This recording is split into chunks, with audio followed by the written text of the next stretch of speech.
Good morning Telangana. ఈరోజు పేపర్లో వచ్చిన ముఖ్యాంశాలు, వాటిపై సమగ్ర విశ్లేషణ. ముందుగా వెలుగు.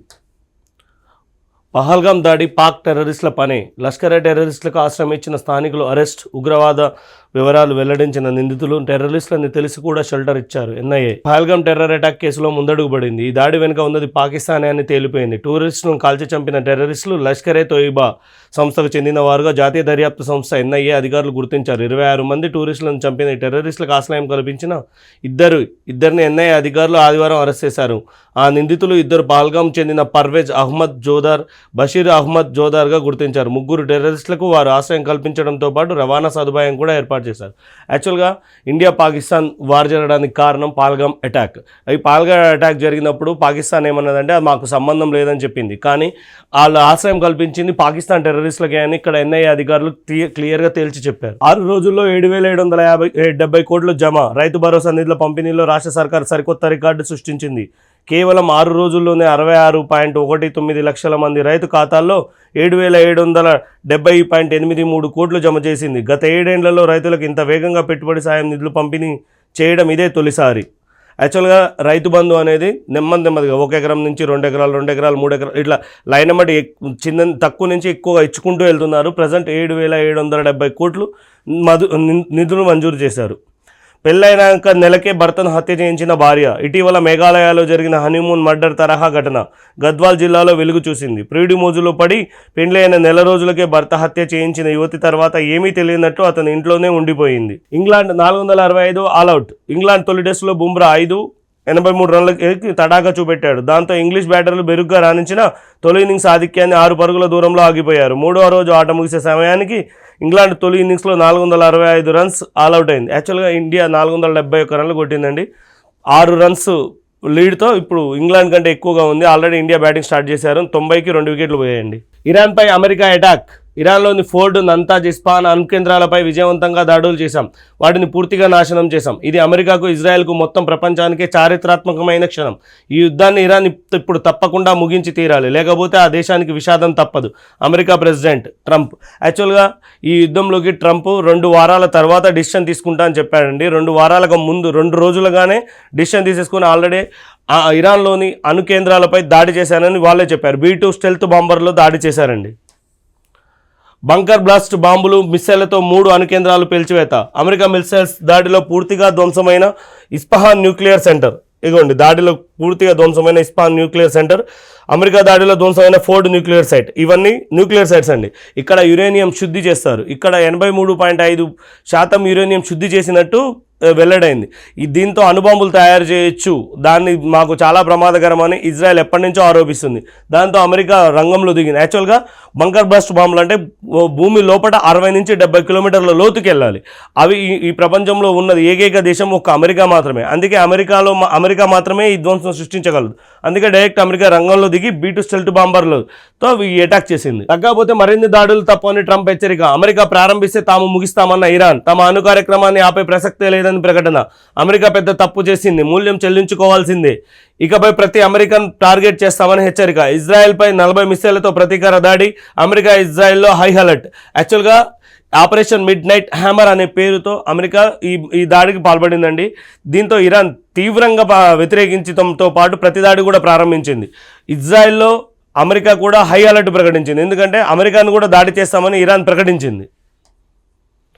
ఆపరేషన్ మిడ్ నైట్ హ్యామర్తో 20 గంటలు మొత్తం టైం, 25 నిమిషాలు ఇరాన్ గగనతలంలో 3 పేల్చేసిన అణు కేంద్రాలు, 14 ప్రయోగించిన బంకర్ బ్లాస్ట్ బాంబులు, ఒక్కో బాంబు బరువు 15 టన్నులు, 30 దాడికి వాడిన తోమహర్ మిసైల్స్, 125 మిషన్లు పాల్గొన్న మొత్తం మిలిటరీ ప్లేన్స్, 2 సముద్రం నుంచి మిసైల్స్ ప్రయోగించిన జలాంతర్గాములు, బాంబులు వేసిన B-2 స్పిరిట్ స్టెల్త్ బాంబర్స్.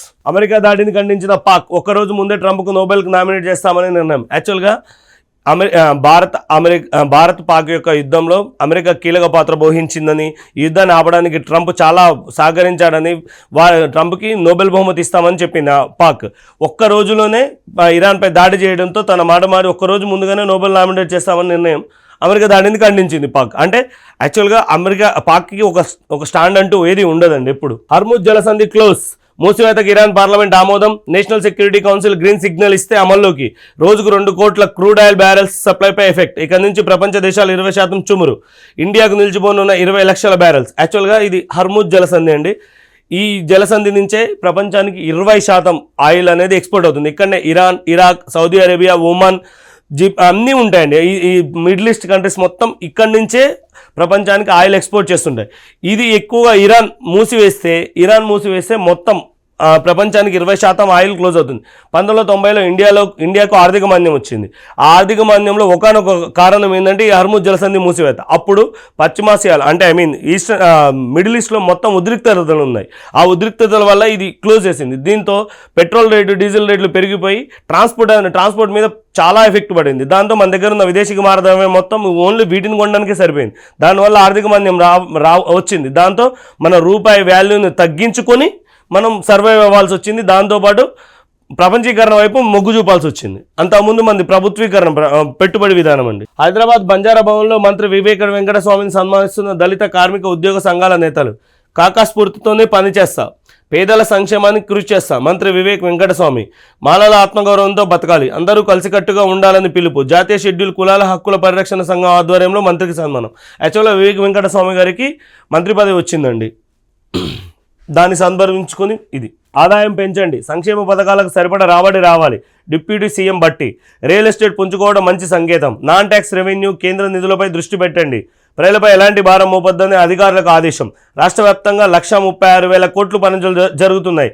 సంక్షేమానికి ఇప్పటికే 33,600 కోట్లు కేటాయించినట్లు వెల్లడి. యాక్చువల్గా మనకు బడ్జెట్లో రెవెన్యూయేతర వ్యయం అని 2 ఉంటాయండి. Non tax revenue, tax revenue. ఇప్పుడు ట్యాక్స్ రెవెన్యూ అనేది కామన్గా అందరూ కట్టాల్సిందే. ఎవరు దానికి స్లాబ్స్ ఉంటాయి, ఆ స్లాబ్స్ ప్రకారం కట్టాల్సిందే.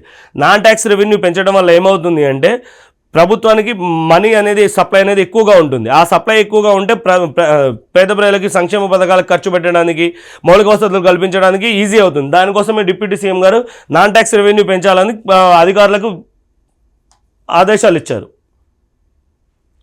ఇవాళ కేబినెట్ మీటింగ్. బనకచెర్ల స్థానిక సంస్థల ఇరిగేషన్ ప్రాజెక్టులపై చర్చ. యాక్చువల్గా ఈరోజు తెలంగాణ కేబినెట్ సమావేశం జరుగుతుందండి. ఈ సమావేశంలో ముఖ్య అజెండా ఏంటంటే బనకచెర్ల ప్రాజెక్టు. దాంతోపాటు లోకల్లో తెలంగాణలో స్థానిక సంస్థల ఎలక్షన్ల గురించి ఇవాళ ఒక ఇన్ఫర్మేషన్ రాబోతుంది అని చెప్తున్నారండి. కాళేశ్వరంపై పార్టీ స్టాండే మా స్టాండ్. గతంలో మోడీ, అమిత్ షా చెప్పిందే బీజేపీ విధానం. బండి సంజయ్. పార్టీ లైన్కు భిన్నంగా మాట్లాడే వాళ్ళ సంగతి హైకమాండ్ చూసుకుంటుంది. తుమ్మిడిహట్టి దగ్గర 165 టీఎంసీల నీటి లభ్యత ఉందని CWCA రిపోర్ట్ ఇచ్చింది. 38,000 కోట్లతో పూర్తయ్యే ప్రాజెక్టుకు 120 కోట్లకు పెంచారు. కమిషన్ల కోసం కేసీఆర్ ప్రాజెక్ట్ రీడిజైన్ మార్చారని కేంద్ర మంత్రి ఆరోపణ. యాక్చువల్గా CWC సెంట్రల్ వాటర్ కమిషన్ ఏం చెప్పింది అంటే తుమ్మిడిహట్టి దగ్గర 165 టీఎంసీల లభ్యత ఉంది, ఇక్కడ ప్రాజెక్ట్ కడితే కేవలం 38,000 కోట్లతో కంప్లీట్ అయిపోతాయని చెప్పింది. కానీ అప్పుడు ఉన్న బీఆర్ఎస్ ప్రభుత్వం ఏం చేసిందంటే దీన్ని మేడిగడ్డకు మార్చి, ఎత్తిపోతల పథకంగా మార్చి 120 లక్షల కోట్లకు పెంచారు. దాంతో దీంట్లో అవినీతి జరిగిందని బండి సంజయ్ గారు ఆరోపిస్తున్నారు. కానీ ఈటెల రాజేందర్ గారు మొన్న దానికి న్యాయ విచారణకు హాజరై ఏం చెప్పారంటే క్యాబినెట్ ఆమోదంతోనే ప్రాజెక్టు కట్టాము తప్ప మేము ఎలాంటి సొంత నిర్ణయాలు తీసుకోలేదని చెప్పాడు. ఎందుకంటే ఆయన ఆ టైంలో ఆర్థిక మంత్రి. ఇప్పుడు బీజేపీలో చేరారు. బీజేపీలో పార్టీ స్టాండ్ ఏంటి అనేది అది పార్టీ చూసుకుంటుంది, ఆయన సొంత నిర్ణయం అని బండి సంజయ్ గారు చెప్తున్నారు.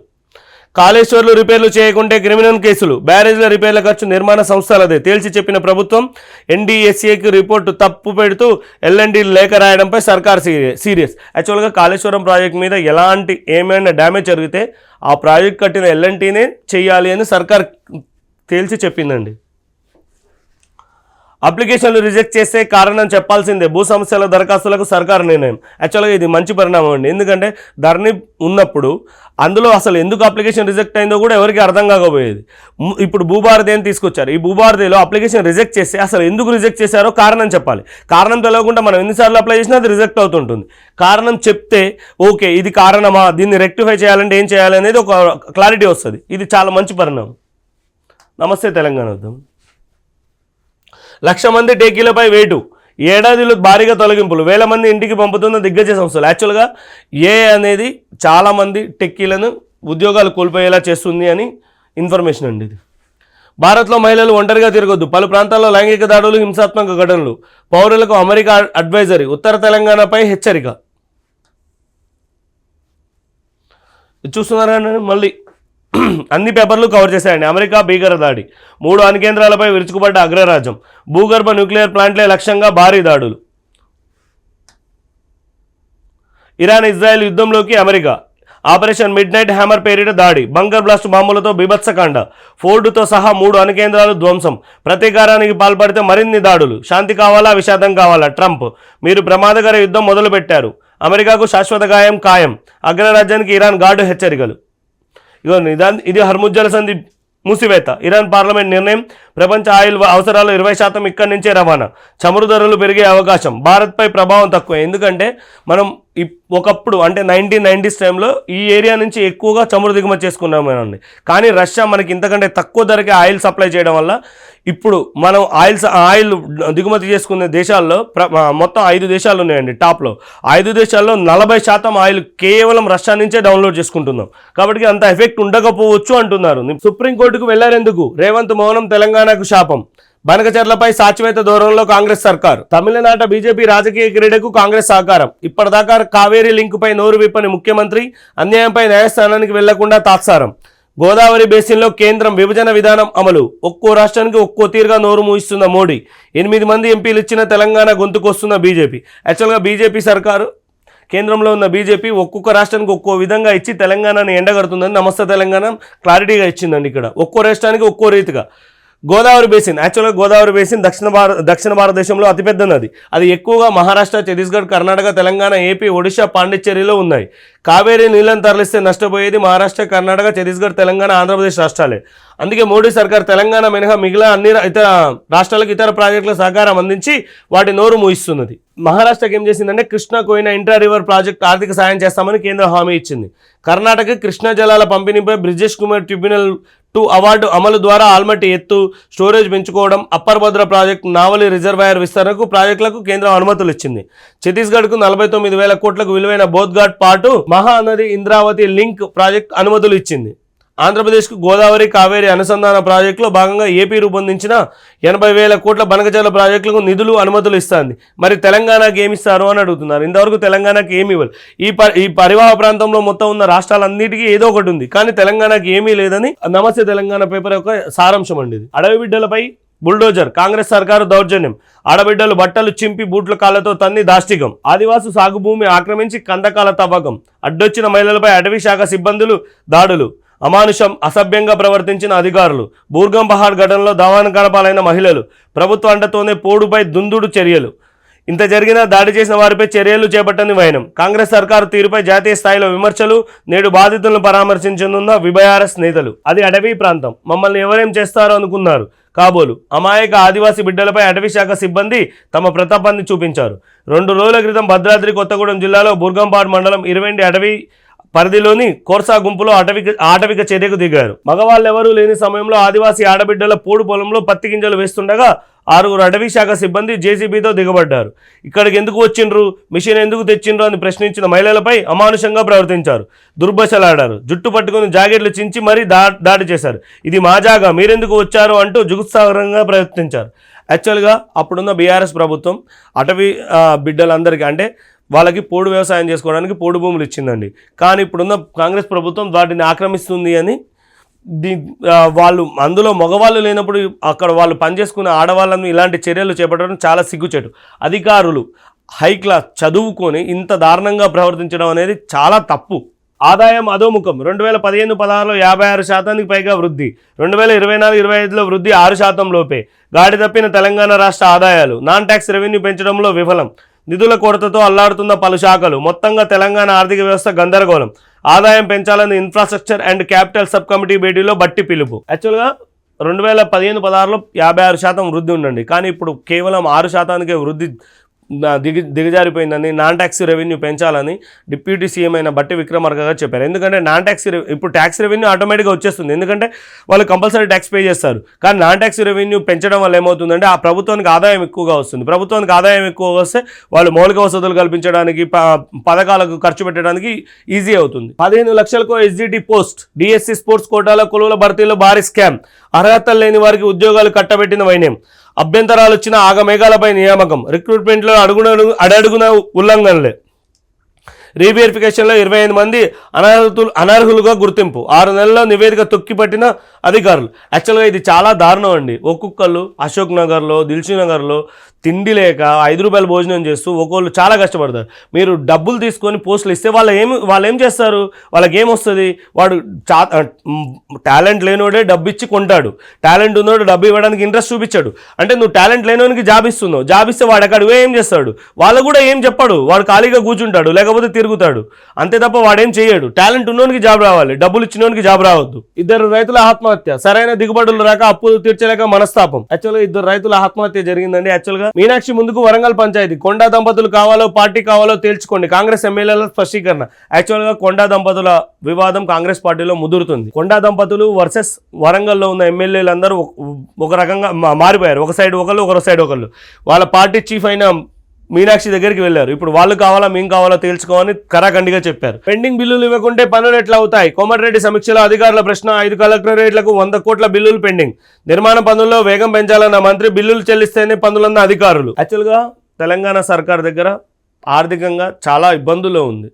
ఇప్పుడు పెండింగ్ బిల్లులు చెల్లించాలంటే చాలా కష్టమైన పని. ఇది మాత్రం సీరియస్గా తీసుకోవాలండి. ఎందుకంటే టాలెంట్ ఉన్నోడు కాకుండా వేరే వాడు వస్తే అసలు ఎందుకు పనికిరాడు వాడు? ఆడ చదివేదే పేద మధ్య తరగతి విద్యార్థులు, వాళ్ళకి టాలెంట్ ఉన్న కావాలి. చాలా మంది ఉన్నారు. డబ్బులకు అమ్ముకుంటే వాడు ఏం పని చేస్తాడు? డబ్బులు ఇచ్చినోడు మళ్ళీ డబ్బులు సంపాదించుకోవాలనే చూస్తాడు. వాడేం చేస్తాడు? టైంపాస్కి వస్తాడు, టైంపాస్కి పోతాడు. అన్ని పేపర్లు కవర్ చేశాయండి. ఇరాన్పై అమెరికా భీకర దాడి, 3 అణుకేంద్రాలు ధ్వంసం, బంకర్ బాస్టర్ బాంబులతో మహాక్షిపణులు అటాక్, ఆ దేశ న్యూక్లియర్ సైట్లను పూర్తిగా నాశనం చేశాం, ఇరాన్ శాంతి చర్చలకు దిగి రావాల్సిందే, లేదంటే మరిన్ని దాడులు తప్పవు ట్రంప్, ఇరాన్ ప్రతిదాడి చేస్తే గట్టిగా బదులిస్తాం యుఎస్. చారిత్రాత్మక నిర్ణయం, ఇజ్రాయెల్ పీఎం నెతన్యాహు, ఫైటర్ జెట్లతో ఇరాన్ మిలిటరీ స్థావరాలు ధ్వంసం చేశామని వెల్లడి. యాక్చువల్గా ఇరాన్ కూడా ప్రతిదాడి చేయాలని చాలా చూస్తుంది. దీనిలో భాగంగా ఇరాన్ ఫారెన్ మినిస్టర్ రష్యాకి వెళ్ళారు. అక్కడ రష్యాతో చర్చలు జరుపుతున్నారు. ఆ చర్చలు కనుక సఫలమవుతే ప్రపంచం 3వ ప్రపంచ యుద్ధాన్ని చూస్తుంది అని చాలామంది ప్రపంచవేత్తలు అభిప్రాయపడుతున్నారు. ఇది చాలా విధ్వంసం సృష్టిస్తుంది. ఎందుకంటే కొన్ని దేశాల దగ్గర అణుబాంబులు ఉన్నాయి. రష్యా దగ్గర 6000 అణుబాంబులు ఉన్నాయి, అమెరికా దగ్గర 5000 అణుబాంబులు ఉన్నాయి. ఒక్క అణుబాంబు పడినా ఈ ప్రపంచం తట్టుకోలేదు. ఎందుకంటే ఆ రేడియేషన్ ఎఫెక్ట్ ఉంటుంది. ఆ ఏరియా ప్రాంతం ధ్వంసమవుతుంది, కానీ ఆ రేడియేషన్ ఎఫెక్ట్ ప్రపంచం మొత్తం విస్తరిస్తుంది. ఈ ప్రపంచం మొత్తం విస్తరించడం వల్ల ఏమవుతుందంటే వాతావరణం, పంటలు పండవు, చాలా ఇబ్బందులు ఏర్పడతాయి. ఉదాహరణకు 1945లో నాగసాకి, హిరోషిమా, అక్కడ ఎంత ఇబ్బంది పడుతున్నారు ఇప్పటికీ ప్రపంచం చూస్తుంది. ఇజ్రాయెల్ ఇరాన్ మధ్య ఘర్షణలో అమెరికా ఎంట్రీ ఇచ్చింది. ఇజ్రాయెల్కు మద్దతుగా ఇరాన్పై విరుచుకుపడింది. ఇరాన్ అణ్వాయుధాలు తయారు చేస్తున్నదని మొదటి నుంచి ఆరోపిస్తున్న అమెరికా ఆ దేశంలోని 3 అణుకేంద్రాలపై క్షిపణుల దాడులు చేసింది. ఇరాన్లోని ఫోర్డ్, నంతాజ్, ఇస్ఫహాన్ అణుకేంద్రాలను పూర్తిగా ధ్వంసం చేసింది.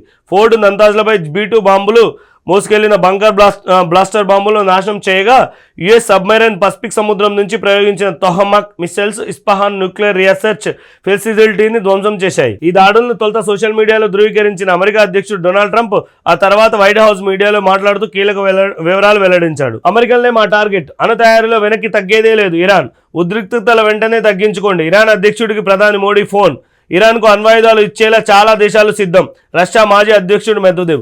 ఇది గనక జరిగితే ప్రపంచం 3వ ప్రపంచ యుద్ధాన్ని చూస్తుంది, అది కన్ఫర్మ్. ఎందుకంటే ఇరాన్ చాలా విసిగిపోయింది ఇజ్రాయెల్ దాడులతోనూ అమెరికా దాడులతోనూ. దాని ఓపిక నశించింది అనుకోండి, ఇక మనం ఇప్పుడు చనిపోతాము అనుకున్న సిచ్యువేషన్లో ఏం చేస్తాం? ఇక అందరూ చంపేయాలన్న ప్రయత్నిస్తాం. అదేవిధంగా ఇప్పుడు ఇరాన్ నా చేతిలో ఏమీ లేదు అనుకున్నప్పుడు మొత్తం దాడి చేయడానికి సిద్ధమవుతుంది. హర్ముజ్ జలసంధి మూసివేసిన ఇరాన్, రష్యా అమెరికా నుంచి చమురు దిగుమతులు పెంచిన భారత్, దేశంలో కొన్ని వారాలకు సరిపడా నిల్వలు, కేంద్ర మంత్రి హర్దీప్ సింగ్ పూరి. యాక్చువల్గా ఎమ్మటే కేంద్రం రియాక్ట్ అయిందండి, హర్ముజ్ జలసంధి మూసివేస్తాను. ఎందుకంటే మనకు చెప్పాను కదా 1991లో ఆర్థిక మాంద్యం రావడానికి ఒక రీజన్ ఇది కూడా. దాంతో ఎమ్మటే రష్యా నుంచి అమెరికా నుంచి ఆయిల్ దిగుమతులు పెంచారు. యాక్చువల్గా రష్యా నుంచి ఎక్కువగా ఉన్నాయి, ఇంకా ఎక్కువగా పెంచుతున్నారు. దాంతోపాటు దేశంలో కొన్ని వారాలకు సరిపడా నిల్వలు ఉన్నాయి, భయపడాల్సిన అవసరం లేదని కేంద్ర మంత్రి హర్దీప్ సింగ్ పూరి గారు క్లారిటీ ఇచ్చారు. ఎందుకంటే ఆయన పెట్రోలియం శాఖ మంత్రి కాబట్టి. చదువు సారెడు దంతాలు దోసెడు, సర్కారు బడికి సారు స్టైలే వేరు, చిన్నారుల కన్నా చిట్టీలపైనే ప్రేమ ఎక్కువ, బడిలో ఉన్న రియల్ ఎస్టేట్ పైనే మక్కువ, గంట కొట్టాక వచ్చి గంట ముందే ఇంటికి, బడిని పట్టించుకునేది ఎవరు, బాగు చేసేది ఎవరు. యాక్చువల్గా ఒక గవర్నమెంట్ ఉద్యోగం రావాలంటే చాలా కష్టపడతారండి. చాలా కష్టపడ్డ తర్వాత హైలీ టాలెంట్ ఉన్నవాడికే జాబ్ వస్తుంది. అంత నార్మల్ పర్సన్స్కి ఎవరికి రాదు. ఇప్పుడు ప్రైవేట్ టీచర్స్ల కంటే కూడా గవర్నమెంట్ టీచర్లు చాలా హై క్వాలిఫైడ్, ఎందుకంటే వాళ్ళు ఎంతో మందిని కాంపిటీషన్ తట్టుకొని వాళ్ళు వచ్చారు. అలాంటి టీచర్స్ హై క్వాలిఫైడ్ టీచర్స్ వాళ్ళు బడికి స్కూల్లో పిల్లలకి చెబితే వాళ్ళు చాలా టాలెంటెడ్గా తయారవుతారు. కానీ ఇప్పుడున్న టీచర్స్ ఎలా తయారయ్యారంటే రియల్ ఎస్టేట్ చేద్దామా, చిట్టీలు వేసుకుందామా, ఈ ధోరణిలో ఉన్నారు. ఇది తప్పండి. మీకు వాళ్ళ పేద మధ్యతరగతి కుటుంబాల నుంచే మీకు జీతం వస్తుంది, ఎందుకంటే వాళ్ళు కొనే ప్రతి వస్తువు మీద ట్యాక్స్ ఉంటుంది. ఆ ట్యాక్స్ వాళ్ళు కట్టారు, ఆ ట్యాక్స్ కట్టడం వల్లనే మీకు జీతాలు వస్తున్నాయి. మీరు ముందు ఉద్యోగాన్ని చక్కగా చేయండి, తర్వాత మీకు ఖాళీ టైం ఉంటే చేసుకోండి, అది తప్పలేదు. 10 to 5 ఎగ్జాక్ట్లీ కరెక్ట్గా టైం టు టైం స్కూల్కి వెళ్ళాలి, టైం పిల్లలకి అన్నీ బోధించాలి. ఎందుకంటే ఈరోజు పిల్లలే రేపటి భవిష్యత్తు దేశానికి. అలాంటి పిల్లలకు మీరు అన్యాయం చేసేలా అండి. ప్రభుత్వం దీని మీద రియాక్ట్ అవ్వాలి, చర్యలు తీసుకోవాలి. ఎందుకంటే ప్రభుత్వ స్కూల్లో చదివేది పేద మధ్యతరగతి పిల్లలే, వాళ్ళే అన్యాయం అవుతున్నారు. తెలంగాణలో మినిమం 30 to 40% పేద మధ్యతరగతి పిల్లలే ఉన్నారు, వాళ్ళే ఎక్కువ చదివిస్తున్నారు. అందుకే ప్రభుత్వ స్కూల్లో పోవాలంటే చాలా ఇబ్బంది పడుతున్నారు పిల్లలందరూ.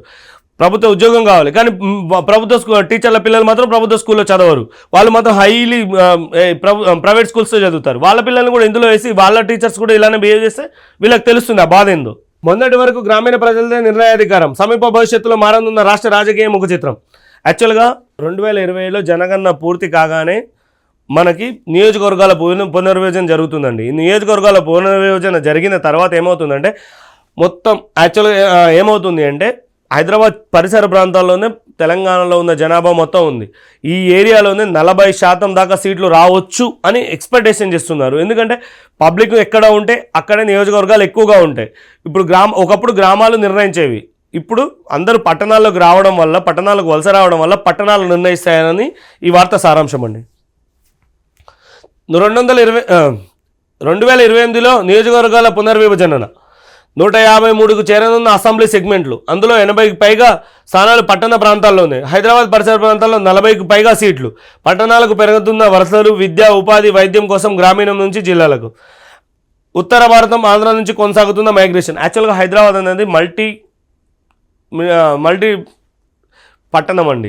దీనివల్ల ఏమవుతుందంటే ఇండియాలో ఉన్న ప్రతి ఏరియాలో నుంచి ఇక్కడికే వచ్చి సెటిల్ అయిపోతున్నారు. దాంతోపాటు ఆంధ్ర నుంచి మైగ్రేషన్స్ వస్తున్నాయి విద్య, వైద్యం, ఉపాధి కోసం. దాంతోపాటు ఉత్తర భారతదేశం నుంచి కూడా ఎక్కువగా వలసలు ఇక్కడికి వస్తున్నాయి. ఎందుకంటే ఇక్కడ చాలామంది వ్యాక్యూమ్ ఉంది, ఆ వ్యాక్యూమ్ పూర్తి చేసుకోవడానికి. దాంతో హైదరాబాద్ పరిసర ప్రాంతాల్లో జనాభా భారీ ఎత్తున పెరుగుతుంది. వాళ్ళు ఇక్కడే అంటే యాక్చువల్గా మన రాజ్యాంగం ప్రకారం ఎక్కడైనా ఓటర్ కార్డు తీసుకోవచ్చు, ఎక్కడైనా ఉండొచ్చు, ఇండియాలో ఎక్కడైనా బతకొచ్చు, భారతీయ పౌరుడు అయితే చాలు. దానివల్ల ఇక్కడనే ఓటర్ కార్డు తీసుకొని ఇక్కడే ఉండిపోతున్నారు. దానివల్ల నియోజకవర్గాలు 153కు చేరుతున్నాయి. కానీ ఇందులో ఎక్కువ హైదరాబాద్ పరిసర ప్రాంతాల్లో 40కి పైగా సీట్లు వస్తాయండి. అంటే ఇప్పటి నుంచి తెలంగాణ రాష్ట్ర ముఖ్యమంత్రి ఎవరు అని డిసైడ్ చేసేది పట్టణ ప్రాంతాలు. క్యాన్సర్ కేర్ అభివృద్ధికి సహకరిస్తాం, క్యాన్సర్ స్పెషలిస్ట్ డాక్టర్ నూరి దత్తాత్రేయుడు సీఎం రేవంత్ రెడ్డితో భేటీ. నాయుడు కేబినెట్ మీటింగ్, పీసీసీలో మరికొందరు, త్వరలో ప్రకటన. అసంతృప్తుల నేపథ్యంలో నిర్ణయం, రేపు నూతన పీసీసీ కమిటీల తొలి సమావేశం, సీఎం రేవంత్, ఇన్ఛార్జి మీనాక్షి హాజరు. కాంగ్రెస్ పార్టీలో అసంతృప్తులు ఉన్నారని అందరికీ తెలుసండి. ఎందుకంటే కొంతమందికి మంత్రి పదవులు వచ్చాయి, కొంతమందికి రాలేదు. సీనియర్స్ కూడా మంత్రి పదవులు రాలేదు, వాళ్ళు అసంతృప్తిగా ఉన్నారు. వాళ్ళని ఏదో విధంగా వాళ్ళు చేయాలి కాబట్టి వాళ్ళకి ఏదో పీసీసీ కమిటీ ఏదో పదవి ఇస్తారండి. మేం కావాలా కొండ ఫ్యామిలీనా, పార్టీ ఎవరు కావాలో మీరే తెలుసుకోండి. స్టేట్ ఇన్ఛార్జ్ మీనాక్షితో వరంగల్ కాంగ్రెస్ నేతల అల్టిమేటం, మంత్రి ఆమె భర్తపై నటరాజన్కు ఫిర్యాదు. ఇది పీక్ స్థాయికి చేరింది. 3.5 ఏళ్లలో పేదలందరికీ ఇందిరమ్మ ఇల్లు శాచ్యురేషన్ పద్ధతిలోనే పూర్తి చేస్తాం, ఎమ్మెల్యేల దృష్టిలో ఉన్న పేదల జాబితా ఇవ్వండి. సమావేశంలో మాట్లాడుతున్న మంత్రి శ్రీధర్ బాబు, పక్కన మంత్రులు తుమ్మల, పొన్నం. రాష్ట్ర ఆర్థిక పరిస్థితిని సరిదిద్దుతున్నాం, హామీలు ఒక్కొక్కటిగా అమలు చేస్తాం. 9 రోజుల్లో రైతుల ఖాతాలో 9,000 కోట్లు. కరీంనగర్ పర్యటనలో మంత్రులు శ్రీధర్ బాబు, తుమ్మల, పొన్నం. యాక్చువల్గా ఇది 3 ఇందిరమ్మ ఇల్లు శాచ్యురేషన్ పద్ధతిలో ఇస్తారండి. అంటే నెమ్మదిగా ఒక్కొక్క నియోజకవర్గానికి ఇట్లా ఒక సంవత్సరం 4,500, నెక్స్ట్ ఇయర్ ఇంకో 4,500 ఇలా ఇచ్చుకుంటూ శాచ్యురేషన్ పద్ధతిలో కంప్లీట్ చేసుకుంటూ వెళ్తారండి.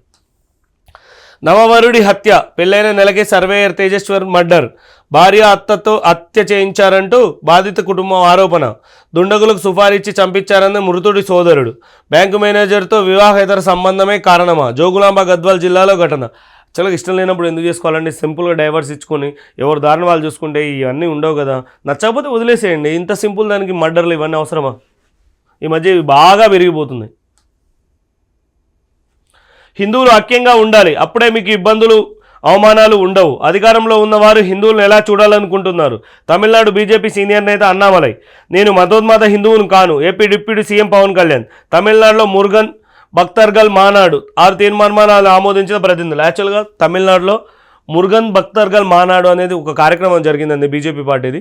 దానికి ఆంధ్రప్రదేశ్ నుంచి AP deputy CM Pawan Kalyan గారు హాజరయ్యారు. వారితో పాటు తమిళనాడు స్టేట్ చీఫ్ అన్నమలై గారు కూడా ఉన్నారు. మొత్తం 6 తీర్మానాలు ఆమోదించారు బీజేపీ పార్టీ తరఫునండి. విద్యార్థులు తక్కువ, అధ్యాపకులు ఎక్కువ.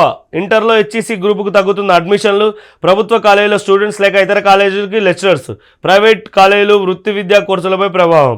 స్టూడెంట్స్ పేరెంట్స్కు అవగాహన అవసరం. నిపుణులు. యాక్చువల్గా ఇంటర్ అంటే ఎంపీసీ, బైపీసీ, ఎన్పీసీ, బైపీసీనే కాదండి, చాలా గ్రూప్స్ ఉంటాయి. హెచ్ఈసీలో అసలు స్టూడెంట్సే లేరని ఈ వార్త సారాంశం. లెక్చరర్లు ఉన్నా స్టూడెంట్స్ లేరు. బోధనాసుపత్రులకు కలెక్టర్లు వైద్యం. ప్రభుత్వ వైద్య కళాశాలలు, అనుబంధ ఆసుపత్రుల అభివృద్ధికి బాధ్యత అప్పగిస్తూ రాష్ట్ర సర్కారు నిర్ణయం. రోగులు సేవలకు భోజనం, పారిశుద్ధ్యం, భద్రతా పర్యవేక్షణ. గ్రామీణ ప్రాంత రోగులకు బోధనాసుపత్రులు వచ్చేలా చర్యలు.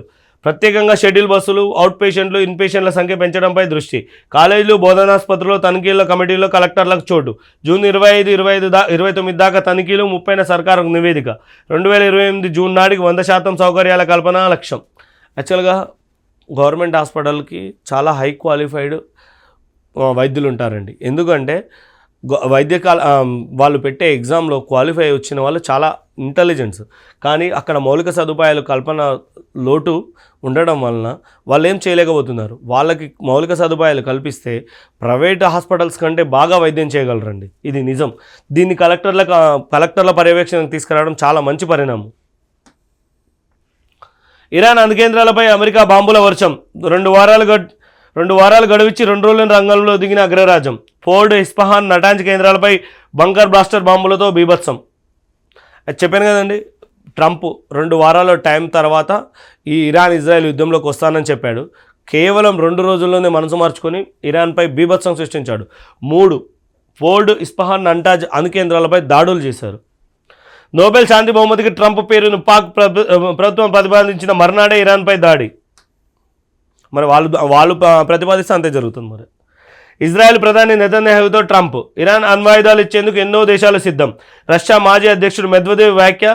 ఇరాన్లో రేడియేషన్ ముప్పు లేదు. IAEA. ఐరాస ఆందోళన దాడిని ఖండించిన పాక్. ఐరాసను ఆశ్రయించిన రష్యా, చైనా, పాక్. యాక్చువల్గా మోదీ ఇరాన్ అధ్యక్షుడి ఫోన్ కాదండి, మోడీనే ఇరాన్ అధ్యక్షుడికి ఫోన్ చేశాడు. దౌత్య మార్గంలో శాంతి నెలకొల్పాలన్న ప్రధాని. ఎస్సీ గురుకులాల్లో సీసీ కెమెరాల ఏర్పాటు. రాష్ట్రంలో 268 స్కూళ్లలో ఏర్పాటుకు నిర్ణయం. ఒక్కో పాఠశాలకు 20 నుంచి 30 వరకు ఏర్పాటు. ఆహార కల్తీ, విద్యార్థుల భద్రత తదితర సమస్యలకు చెక్. యాక్చువల్గా ఇది మంచి పరిణామం అండి. ఎందుకంటే సీసీ కెమెరా ఉంటే అక్కడ ఏం జరిగిందో క్లారిటీగా మనం చూడవచ్చు. ప్రయాణికుడి పొట్టలో 67 కొకైన్ క్యాప్సూల్స్. తన పొట్టలోనే మాదక ద్రవ్యాలు దాచుకొని స్మగ్లింగ్ చేసిన విమాన ప్రయాణికుడిని అరెస్ట్ చేసి ఇటు ఆదివారం ముంబై రెవెన్యూ ఇంటెలిజెన్స్ అధికారులు తెలిపారు.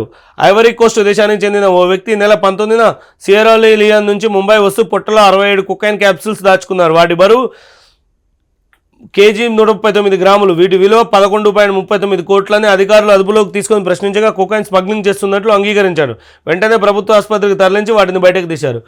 సినిమాలు చూసి ఒక్కోళ్ళు ఒక్కో విధంగా నేర్చుకుంటున్నారండి, ఎలా చేయాలి, ఏం చేయాలి అనేది. ఇది చూసాం కదండి. పెళ్ళైన నెలకే భర్తను చంపించిన భార్య. నువ్వంటే ఇష్టమని బతిలాడి మరీ వివాహం చేసుకునే యువతి. అప్పటికే ఆమెకు బ్యాంకు ఉద్యోగితో సంబంధం. అతడే సుపారీ ఇచ్చి హత్య చేయించినట్లు సమాచారం. 5 రోజుల క్రితం గద్వాల్లో అదృశ్యమైన తేజేశ్వర్. ఏపీలో పాణ్యం వద్ద అతని మృతదేహం లభ్యం. హత్యకు నిందితురాలు ఐశ్వర్య తల్లి సహకారం. పోలీసుల అదుపులో పలువురు నిందితులు. ఇంకోండి, చనిపోయింది ఇతను, చంపించింది ఈమె. ఇష్టం లేకపోతే ఇద్దరు మ్యూచువల్గా డైవర్స్ అయిపోవచ్చు కదండి. ఎందుకు అనవసరంగా వాడి జీవితాన్ని, వాళ్ళ ఫ్యామిలీని నాశనం చేయడం. బనగచర్లపై ఏం చేద్దాం. సమీక్ష సమావేశంలో ముఖ్యమంత్రి రేవంత్ రెడ్డి, డిప్యూటీ సీఎం భట్టి, మంత్రులు ఉత్తమ్, శ్రీధర్ బాబు. ఇప్పటికే కేంద్రానికి అభ్యంతరాలు తెలిపాం. అధికారులు మంత్రుల కమిటీని నియమించి చర్చిద్దాం. ఆ తర్వాత ఇరు రాష్ట్రాల సీఎంల సమావేశం, ప్రభుత్వం యోచన. నేటి కేబినెట్ భేటీలో చర్చ. స్థానిక సంస్థల నిర్వహణ, కోర్టు కేసులపైన. ఎందుకంటే స్థానిక సంస్థల్లో బీసీలకు 42% ఇస్తామన్నారండి. ఈ 42% ఇవ్వడం వల్ల ఏమవుతుందంటే రిజర్వేషన్లు 50% దాటిపోతున్నాయి. దీంతో ఏం చేయాలి? సుప్రీంకోర్టు తీర్పు ఉంది. రిజర్వేషన్లు 50% లోపే ఉండాలి, 50% దాటితే అవి చెల్లవు అని సుప్రీంకోర్టు క్లారిటీ ఉంది. ఇప్పుడు ఏం చేయాలనే సందిగ్ధంలో కాంగ్రెస్ ప్రభుత్వం ఉందండి. ఆర్ఆర్ఆర్ దక్షిణ భాగం అలైన్మెంట్ ఆమోదం. బాగలింగంపల్లి హౌసింగ్ బోర్డు భూములపై నిర్ణయం. రాష్ట్ర ఆర్థిక పరిస్థితి, పథకాలపై చర్చించే ఛాన్స్. రైతు భరోసా విజయోత్సవాల నిర్వహణ నిర్ణయం. నేడు కేబినెట్ భేటీకి 3 కొత్త మంత్రులు. యాక్చువల్గా కొత్త మంత్రులు 3 ప్రమాణ స్వీకారం చేశారండి. వాళ్ళు ఇవాళ కేబినెట్ భేటీలో హాజరవుతారు. కాంగ్రెస్లో మేముండాలా కొండ దంపతుల. మురళి వ్యాఖ్యలపై కాంగ్రెస్ కార్యకర్తల్లో ఆగ్రహం. మీనాక్షి నటరాజన్ వరంగల్ ఎమ్మెల్యేల ఫిర్యాదు. క్రమశిక్షణ తప్పితే ఎంతటి వారైనా చర్యలే. మీనాక్షి రేపు క్రమశిక్షణ కమిటీ భేటీ. మోదీ నేతృత్వంలో అద్భుత ప్రగతి. అభివాదం చేస్తున్న కిషన్ రెడ్డి, ఈటెల, లక్ష్మణ్ తదితరులు. ప్రపంచంలో బలమైన ఆర్థిక శక్తిగా భారత్. ఉగ్ర పాక్ క్షిపణుల దాడులతో సమాధానం. బీజేపీతోనే తెలంగాణ అభివృద్ధి. కిషన్ రెడ్డి. యాక్చువల్గా మోదీ నేతృత్వంలో 11 సంవత్సరాల పాలన విజయవంతంగా పూర్తి చేసుకున్నందుకు ఇండియాలో విజయోత్సవాలు ప్రారంభించారండి. దానిలో భాగంగా ఇది తెలంగాణలో కూడా బీజేపీ సర్కార్ వస్తే అద్భుతమైన ప్రగతి సాధిస్తుందని స్టేట్ చీఫ్ కిషన్ రెడ్డి గారు చెప్పారండి. రప్పా ఫ్లెక్సీలతో షో చేస్తే భయపడతామా? కాళేశ్వరం అంశాన్ని పక్కదారి పట్టించేందుకే హరీష్ సభలో ఫ్లెక్సీలు. బనకచర్ల పాపం బీఆర్ఎస్దే. 2016లోనే ఆ ప్రాజెక్టుకు జీవో. కేసీఆర్ ముక్కులు తీరుస్తున్న ముఖ్యమంత్రి రేవంత్ రెడ్డి. ఆగస్టు కల్లా భూభారతి అర్జీలకు పరిష్కారం. మంత్రి పొంగిలేటి. రప్పా డైలాగులు రాజకీయాల్లో చెల్లవు. ఇది ప్రజాస్వామ్యం, రాచరికం కాదు. మల్లు రవి. తెలంగాణ భవన్ ముట్టడికి కాంగ్రెస్ కార్యకర్తల యత్నం. యాక్చువల్గా ఈ రప్పా అనేది ఆంధ్రప్రదేశ్లో ప్రారంభమైంది, ఇప్పుడు తెలంగాణకు కూడా వ్యాపించిందండి. నిన్న జరిగిన హరీష్ రావు గారి సభలో ఈ రప్పా ఫ్లెక్సీలు వెలిశాయి. దాన్ని కౌంటర్ చేస్తూ పొంగిలేటి శ్రీనివాసరెడ్డి గారు మాట్లాడారండి. ఇది ఏపీలో జరిగిన ఘటన, విషాద ఘటన. రెండేళ్లపాటు పర్యటనలో జగన్ కారు టైర్ కింద నలిగిపోతున్న సింగయ్య. ఢీకొట్టింది జగన్ కారే. సింగయ్య మృతి కేసులో ఏపీ మాజీ సీఎం A2గా చేర్చిన పోలీసులు. Car driver PA YV Perni Nani రజనీపై కేసు. గుంటూరు SP ప్రకటన. సింగయ్య భార్య ఫిర్యాదుతోనే తొలుత 106(1) సెక్షన్ కింద FIR. తాజాగా లభించిన ఆధారాలతో 105(49) సెక్షన్ల కింద మార్పు. కారు టైర్ కింద వ్యక్తి పడ్డారని చూసి పట్టించుకొని జగన్. వీడియో ఆధారంగా నిందితుల గుర్తింపు. న్యాయ సలహాతో కేసు. SP. యాక్చువల్గా ఇది జగన్ కాన్వాయ్ ఢీకొట్టింది అన్నారు, కానీ జగన్ గారి కారు కిందనే పడిందని ఒక వీడియో బయటికి రావడంతో జగన్ గారిని కూడా A2గా చేర్చారండి. ఇది విషాద ఘటన. ఫోన్ ట్యాపింగ్ నిందితులంతా జైలుకే. కేసీఆర్ KTR ప్రమేయంతోనే ఇది జరిగింది. ఫోన్ ట్యాప్ అయిన వారు వివరాలు సిట్కు వెల్లడించాలి. మంత్రివర్గంలో చర్చించాకే స్థానిక ఎన్నికలపై నిర్ణయం. నిజామాబాద్లో TPCC chief Mahesh Goud. Iran నుంచి మరో 311 మంది భారతీయులు తరలింపు. ఆపరేషన్ సింధులో భాగంగా ఇరాన్లో ఉన్న ఇజ్రాయెల్లో ఉన్న భారతీయ పౌరులందరినీ భారత ప్రభుత్వం అందరినీ ఆపరేషన్ సింధులో భాగంగా అందరినీ భారతదేశానికి తీసుకొస్తుందండి. ఎందుకంటే ఆడ ఉద్రిక్తతలు రోజు రోజుకి పెచ్చులెల్లుతున్నాయి. దీంతో 3వ ప్రపంచ యుద్ధం వచ్చినా ఆశ్చర్యం లేదని అంటున్నారు. సో అందరినీ తీసుకొచ్చే ప్రయోగం చేస్తున్నారండి. ఈరోజు పేపర్లోని ముఖ్య అంశాలు ఇవ్వండి. మళ్ళీ రేపు కలుద్దాం.